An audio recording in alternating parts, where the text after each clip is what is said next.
Hello, everybody. It's Mary Lynn Harris here of Heart at Work, and welcome to the podcast of Creating an Impactful Legacy. So I am here with Mikhail. No? Michal, you got it. Oh, okay, great. And anyway, so she's joining me on the call today. And as you know, I'm doing the podcast series for helping people and organizations and see how they can really make an impactful legacy. Really, our voice can make a very impactful legacy. So welcome, Mikhail. And Thank you. please let us know how you got started doing what you're doing and what led you to doing what you're doing. So currently, just to give you a kind of quick sense of what I do is I work with business leaders to help them build strong teams using a common language of food. Right. So this started for me when I was 5, and my mother handed me a cookbook and threw me in the kitchen for 2 hours and let me have at it. And so my love of food and cooking started at a very young age. And then we fast forward through my career in the marketing arena. And about 6 years ago, I really felt so passionate about a food that I really wanted to do something in the food industry. I started giving cooking workshops. I was writing a parenting blog already, and I noticed that the focus was really transitioning towards food and how to build family through food. And I started giving workshops about how to get back into the kitchen, how to connect over cooking and eating. And I did that for 6 years with families, and I helped thousands of family members connect to each other and really learn how to, unplug and get back to something really essential to us as humans, which is connection. Right. I realized about 2 years ago that we're missing that in the corporate world. And as we're becoming more and more plugged in, we're becoming less connected. Right.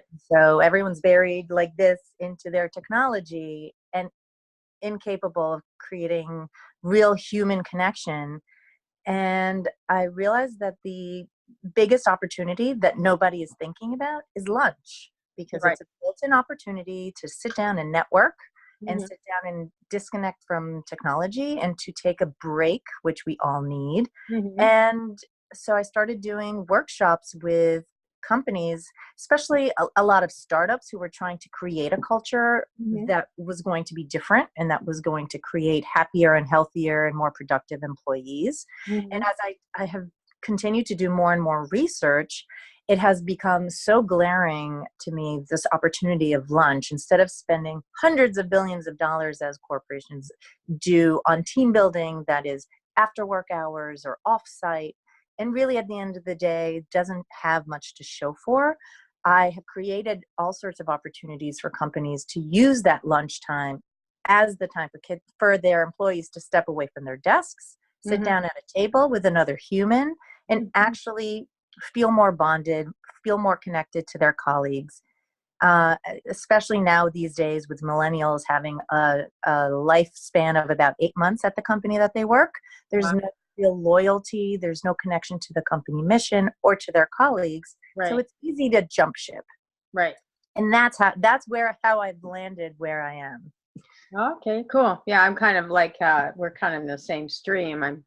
I've been in the food industry a long time, and I was looking like, okay, how do we connect people more so together? And of course, the other part of it is, for me, it's just about promoting more kindness in the workplace. And like I said, I've done it for a long. I started doing it 20 years ago, and I thought it'd be a lot kinder now. But people tell me, no, it's worse. And I said, really? So I'm just, have space too. I was saying, okay, how can I merge? Maybe I target food companies, or maybe I just, try to find a way. So I've, got some ideas. But yeah, sort of on the similar line. Only I'm not looking at doing lunch, but obviously it's a great vehicle for you to get the message out to these people, to the workplace, right? Because everybody connects at a different level, a different place. Correct. Right? But we all have to eat, right? Yeah, for sure. Yeah, we all have to eat, and sometimes we just like dessert first. And that's, hey, no one's complaining about what you're eating. I think I think that's fun, and that think about what a great opener that is to meet someone. I'm having dessert for lunch today. Yeah. That opens a whole conversation that has nothing to do with work, but enables you to take that little break and have a deeper connection with someone. Right. Right. No, I totally get what you're saying and what you're trying to work on doing. So, so do you find in people, workplaces or new startups, as you were talking about, having an obstacle or having a challenge in adopting this, or how do you get them to say yes to you? So my target is business leaders because I Mhm. think that for this concept to work, it really has to be from the top down Right. because it really incorporates a wholesale shift in culture.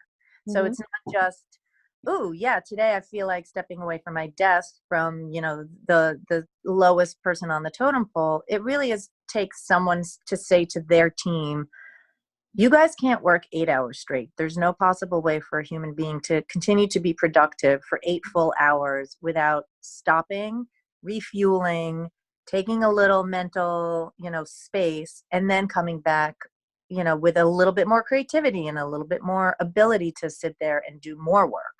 So Hmm.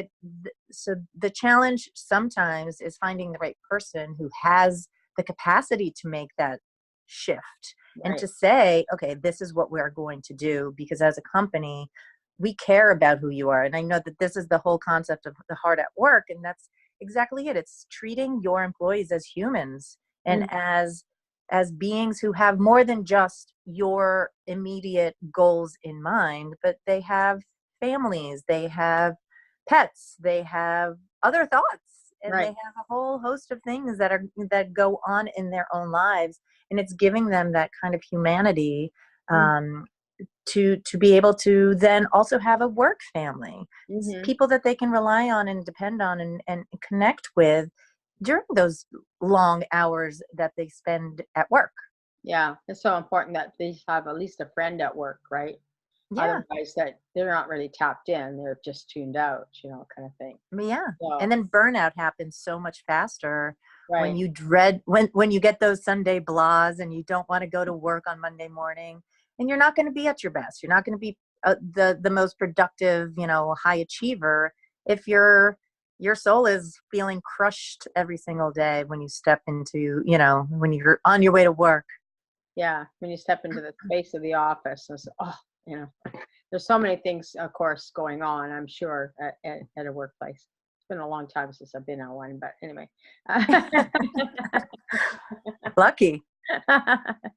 you know but you just kind of have to learn to sail with it, but like you're saying, like if you're burning out and you're not eating properly, or you're not connecting with your coworkers, or even management or the leaders of the company, then you tend to, you tend to leave early, because people Yeah. leave because they're managers. They don't leave because they're just tired of whatever's going on. Right. Thing, right? Yeah, so you see this challenge becoming a bigger problem if they don't, like you were suggesting, doing food or lunches with each other, or that kind of aspect. I think it's almost re-educating people. I Hmm. think people don't even. I see companies like Google and Amazon, and they're providing these free, incredible meals for their employees, but Hmm. they're not taking that next step to say, okay, but you can't take that to your desk. You Yeah. have to sit here in the cafeteria or somewhere else with another human being and share a meal with that person. And it Right. doesn't have to be I'm not advocating a 3 hour lunch because Yeah. obviously who has time for that?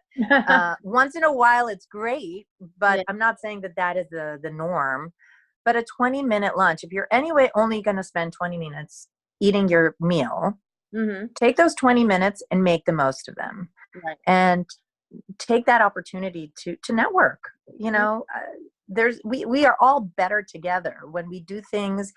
When we help each other, we can accomplish so much more than when we're just solitary alone. um, and I really see that the problem actually is that the on the flip side, it's just getting worse. So people are getting lonelier, and people are having more mental health issues, and people are leaving. And so HR is constantly in this filter, in this loop of, on LinkedIn and reading resumes and finding people to stop the constant outflow of their top talent.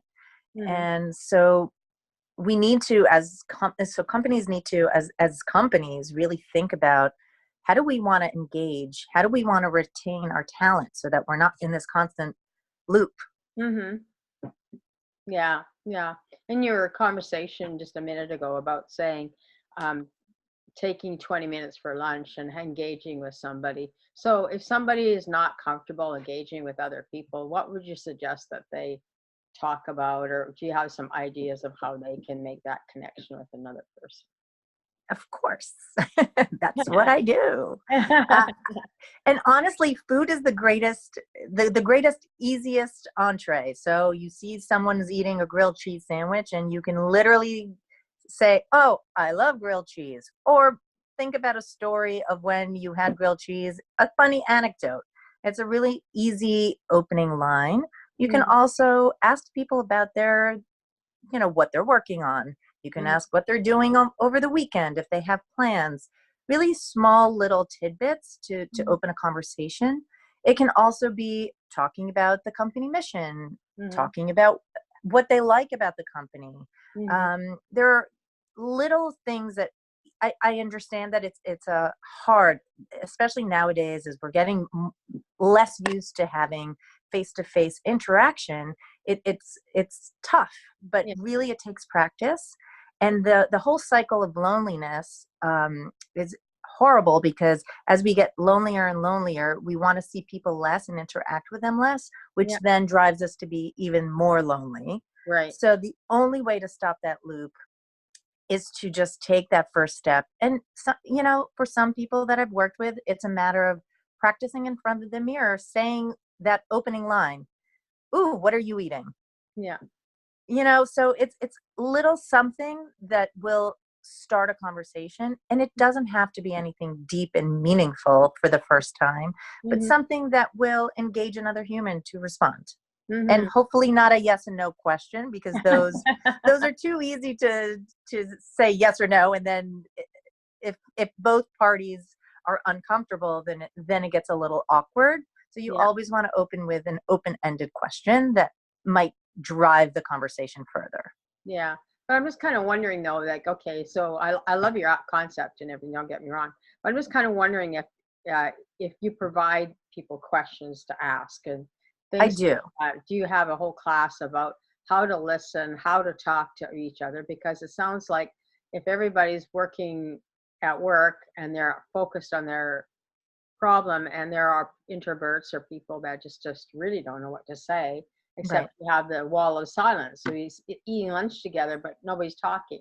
Right. Well, I mean that might be, a starting place, and then the next time they get together they find something commonality to talk about. But yeah, I'm just kind of wondering if you actually go in and help them figure out some questions or conversations to have. I do. So I have prompts. So it started when I was doing this with families. I had lists of prompts for families to have topics to talk about during a family meal, because sometimes even families don't know what to say to each other. Right. So I've done the same with corporate employees, giving them prompts of things to talk about. I also encourage leaders, to have prompts, to Hmm. have, and it's sometimes at the beginning, when it's teams of massive introverts, especially people who are more technical people, who are usually, in a tunnel by themselves staring at a screen, who have a more difficult time connecting face to face and interacting. I have prompts that leaders can actually send in advance of a lunch or a meeting, or a meal, and have people think about the topic beforehand, so it's not out of the blue. Right. But then sometimes it's also fun to play the game of, all right, we're gonna just go kind of rapid fire, first thing that comes to mind. And everyone's uncomfortable, and everyone's, you know, trying something new. But if a leader starts the conversation and starts this off, it gets the ball rolling. Right, right. Yeah. No, you got to have a facilitator, I think, to get anything going. I can't just say, here, throw you in the room and say, kiss Right. off. Throw them in the cage and see what Yeah. happens. It's like sending a dog outside and says, oh, go chase those birds. And they look at you, what's a bird? Right. They're like, can you come and give me a ball, throw something to me so I can actually do something? Yeah, can you help me out here? Yep. Okay, so tell us a little bit about maybe some successes you've had. Maybe you can share a story about a success you've had working with a client. Sure. So I had one of the first companies I worked with was actually a healthcare startup. Okay. So unfortunately, most of their employees were in that tunnel. So each one had, even the marketing department, the way that they were marketing was all basically digital. So there was no one was doing real face to face. No one was interacting. They had this gorgeous cafeteria, all brand new, beautifully laid out. They were ordering delicious, healthy, nutritious food, and that cafeteria was always empty. Mm-hmm. And if there were any people there, they were sitting there actually with their laptops, not with food. Mm-hmm. And their turnover rate was humongous. I think it was 50% every 9 months. So it was a crazy cycle. Their HR team was burnt out. Because it was they were literally on the constant cycle of interviewing and looking at resumes, and so every single team was burnt out. Mm-hmm. And they were because it was a startup, they were working crazy hours. So everyone was there a minimum of 13-hour days. They weren't eating properly. So the irony for this healthcare startup was that their employees were completely unhealthy. Mm-hmm. So I came in and I started with a workshop where it was really based, it was the leadership who had bought in, but I worked with the actual employees. Mm-hmm. And really, they had no idea. It was all about work and life integration and how they could basically integrate food into their busy lives, which is so crazy to think about because food is such a necessity. Our bodies can't function without it. It's our fuel. But they were just grabbing things and ingesting them, and it didn't even matter what it was. It was kind of an afterthought. The food was just to get rid of the hunger pangs and to, keep headaches at bay. And we did a whole shift in how they thought about eating and first of all, how important eating is to your productivity, whether it's your brain getting the nutrients that it needs to actually function, and all the way to that whole concept of unhappiness and loneliness, that they were all really suffering, the burning out. Mm-hmm.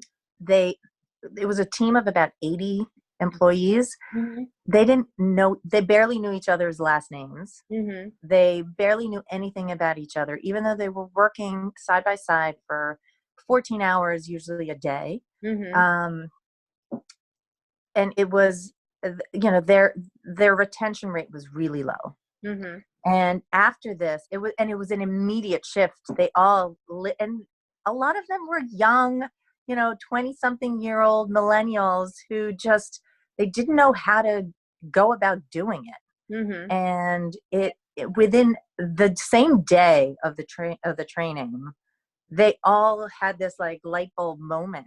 Mm-hmm. And within a week, that cafeteria was filling up with people taking the time. And again, it wasn't these elaborate, extensive meals, but they were taking the time away from their desk. And actually, the company started a new rule that you could not eat at your desk, which I thought was a really important next step, because it really forced, if you wanted to eat, you had to step away from your desk. You had to get away from your computer, and you had to go sit at a table. Mm-hmm. And that was a really important part of the process and the work to get their employees, to integrate the mealtime and to their daily routine.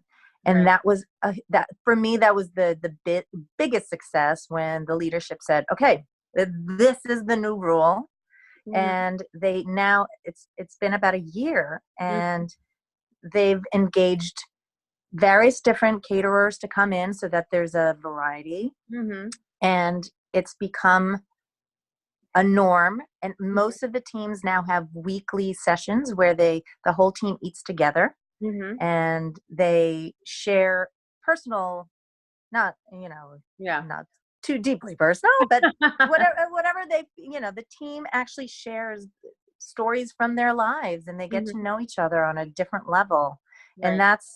that for me is huge. The loyalty rate is much higher now. Mm-hmm. The HR department doesn't have to be, on call 24/7 anymore. So the HR department is staying. Yeah. Their employees are staying longer, as well as, across all the teams, they've seen a massive uptick of loyalty. Right. Right. Okay, that's pretty good. It's pretty good success rate and story to share. So, what kind of clients then you shared that you like to work with clients that are new startups mostly? Is that correct? I do, but I also like the behemoths who have been doing business the same way forever Mm. and are realizing that it has to shift. Right. Work and the way working works is changing now, especially with more part-time and more flexible work schedules. I think these big companies who are starting to make the change need help to figure out how to take it kind of to the next level. So for me, the challenge is exciting on any level. Mm-hmm. And it's interesting because not every single company has a cafeteria or even a space within which their employees can sit and have a meal together. Right. So it's always a challenge, and it's interesting to figure out and tailor the solutions for Mm-hmm. each company. Mm-hmm. So for me, it's the joy of actually helping Mm-hmm. companies in whichever kind of way they do their work to Mm-hmm. figure out the way to make their employees be able to integrate food, nutrition, connection, collaboration into their daily routines. Right. Right. Right. Yeah, I think it's certainly a good aspect to look at it when you're working with people and with your teams, because there's so many different kinds of ways of doing it that all are effective. But you've chosen the food angle, so that's cool. So tell us, do you want to share a couple of tips or things that the audience or the people who are going to be watching this that they could get to get started doing what you're doing? Sorry, I'm mumbling my words. Just if you can share some tips or something that would help somebody else who's looking at doing something what you're doing. So I would say try it. Try to step away from the desk. And I know that it runs the gamut from the corporate world to consultants to people who work from home. 76% of workers don't take lunch, or if they do, they take lunch at their desks. So Mm. try to take that break, because mentally it completely shifts your perspective. You can come back and have just that mental shift that will help you solve whatever problem you're working on.